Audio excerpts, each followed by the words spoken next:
দ্বারকায় রাজা হয়ে গিয়েছিলেন কৃষ্ণ। চারিদিকে তার মহিমা ছড়িয়ে পড়েছে।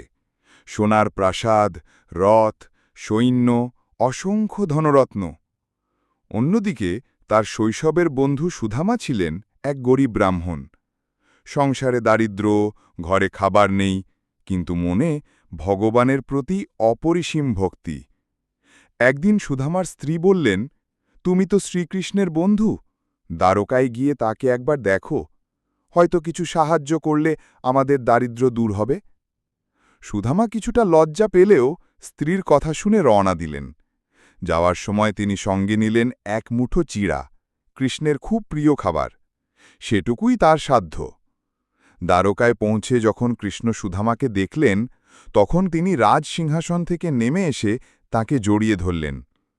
রাজমহলে এত মহিমা থাকতে সত্ত্বেও কৃষ্ণ তার শৈশবের বন্ধুকে এত ভালোবাসলেন যে সবাই অবাক হয়ে গেল। কৃষ্ণ নিজে সুধামার পা ধুয়ে দিলেন, তাকে রাজ আদরে বসালেন। তারপর জিজ্ঞেস করলেন, বন্ধু, আমার জন্য কিছু এনেছ?